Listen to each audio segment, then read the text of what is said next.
Hello everyone, this is Mrs. Lopez and we are still working on lesson 9 in our module 1, scientific notation and operations in scientific notation.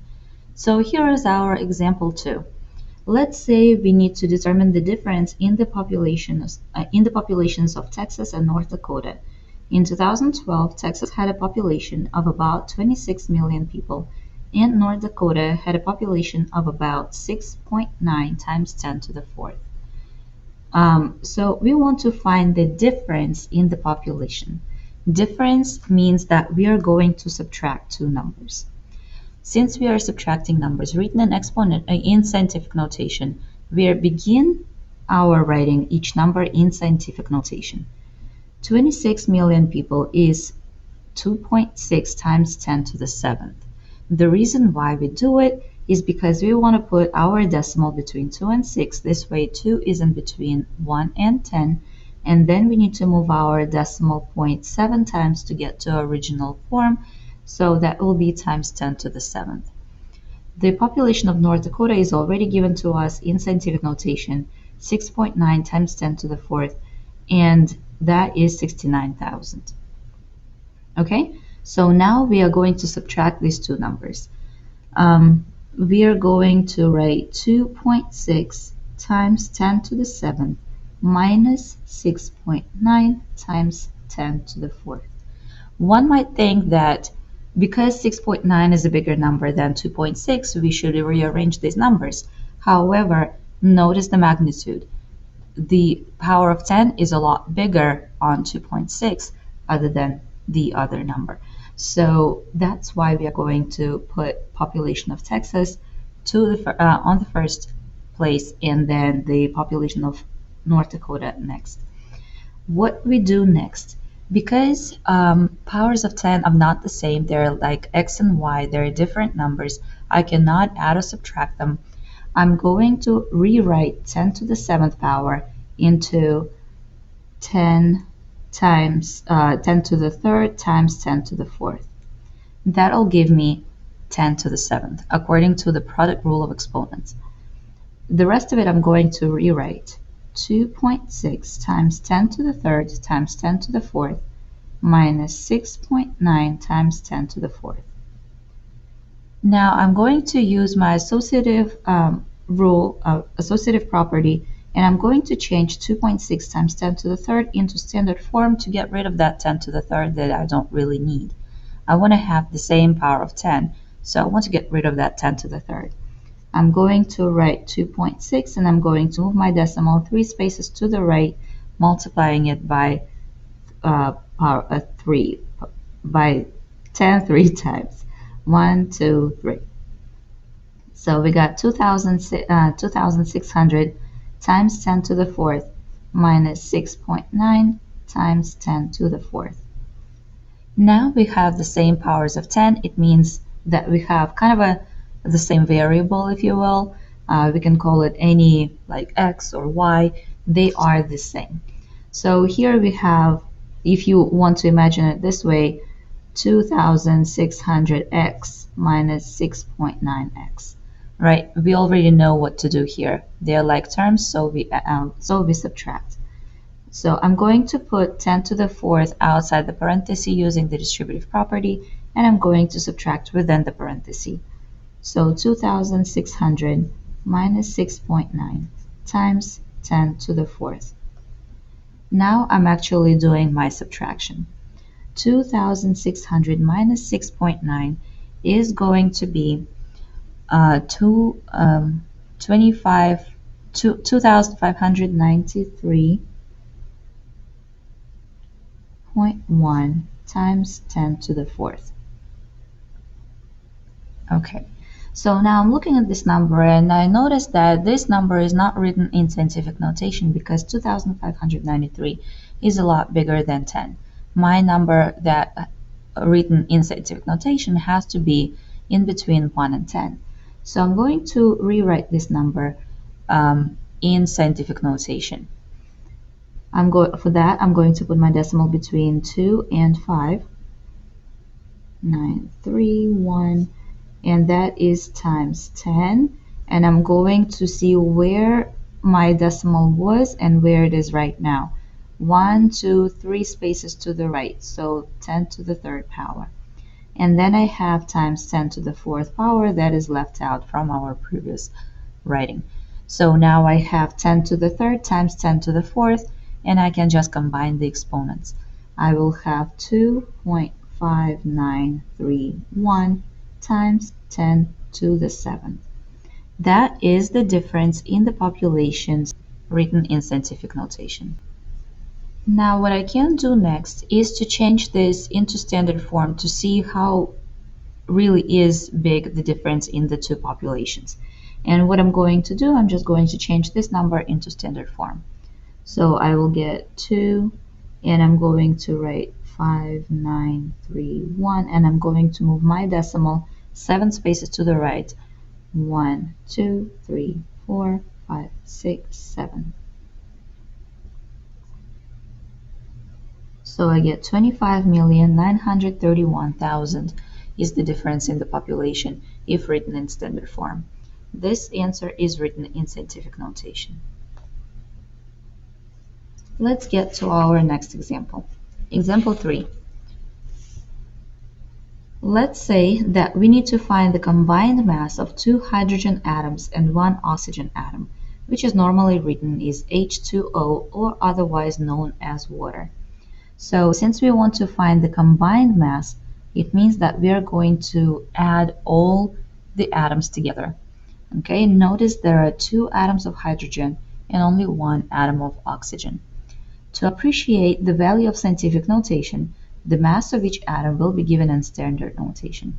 So right now, 1 hydrogen atom is about this light, and oxygen atom is about this light. Now this is 27 at the end. I'm not even going to try to pronounce these numbers because they are so tiny.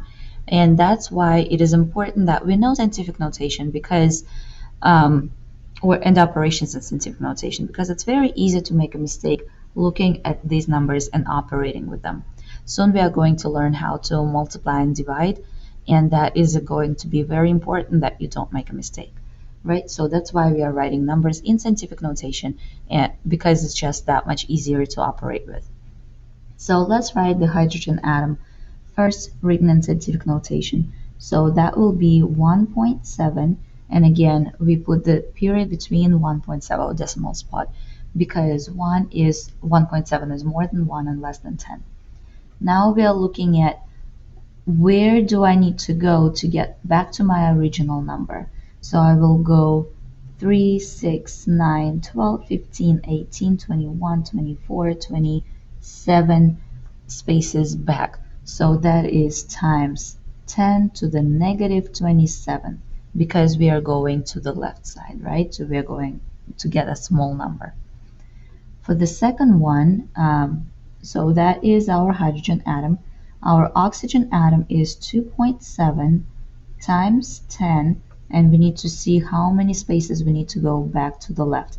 So that'll be, I'm going to count from here, 3, 6, 9, 12, 15, 18, 21, 24, 25, 26. That is 10 to the negative 26. Because we have 2 hydrogen atoms, we need to multiply this number by 2.